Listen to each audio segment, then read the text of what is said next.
Speaker. I call the Honourable Member Denise Roach. Tēnā koe, Ms Roach.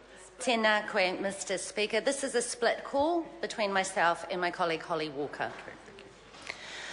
Mr Speaker, I was disappointed last week to be in the House on Thursday and Friday to speak on the first bill that the government passed under urgency.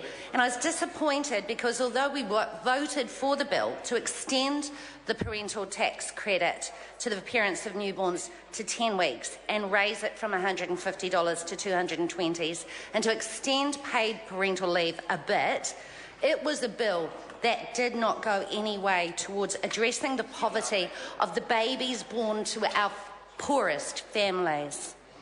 Mr Speaker, it's estimated that about 15,000 families and their babies will be discriminated against in the coming year with this tax credit. And while the extension to paid parental leave is a little step in the right direction, Child Poverty Action Group's Susan St John says that $64 million per year that costs would have been better spent on giving those families who this government have ignored, the sole parents, the students, those on ACC, giving those people on the very lowest incomes the parental tax credit. The latest census information highlights that the gap between the very wealthy and the very poor continues to grow in this country. The deprivation index shows that the differences in incomes in all the mesh blocks in New Zealand and in Otara North, the median income decreased between 2006 and 2013 by 17.8%. Meanwhile, in a nearby suburb of St Heliers, the median income grew by 25% over the same period. We all pay the price for inequality, Mr Speaker, and the research shows that adults suffering serious financial hardship are 9 times more likely to experience psychological distress and 6 times more likely to have experienced an unmet need for a GP in the past 12 months. They're more likely to smoke and suffer from a range of diseases, including obesity and obesity-related diseases like type 2 diabetes. And rates of childhood obesity in deprived areas are 19% compared to 3% for those in the least deprived areas. And while the introduction of the free GP visits for children under the age of 13 is great, some families can't even afford the bus fare to get to the doctors.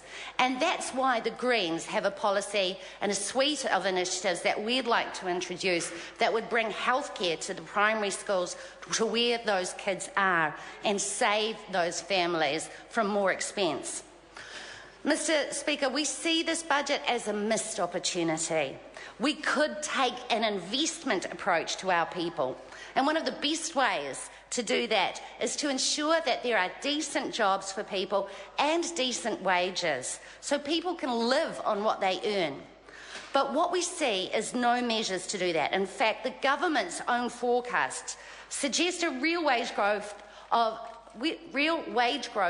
only 0.8%, and their forecast for GDP is 2.8%, which means that the wages will continue to fall behind, and there's no plan for a fairer sharing of that wealth.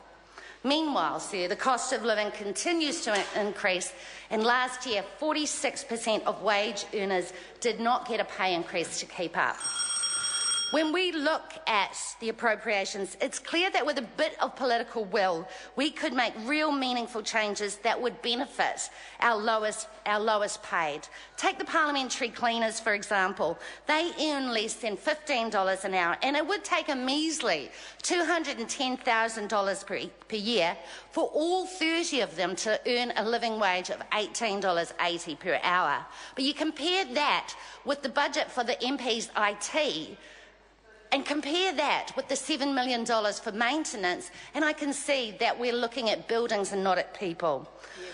Mr Speaker, we believe that we can do better.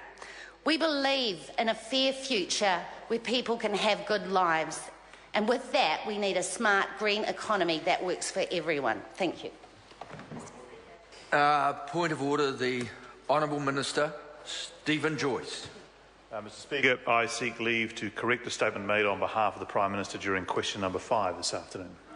Is there any objection to that course of action being taken? There is none. You may proceed, Mr Joyce. Mr Speaker, in response to supplementary question from Mr Robertson this afternoon,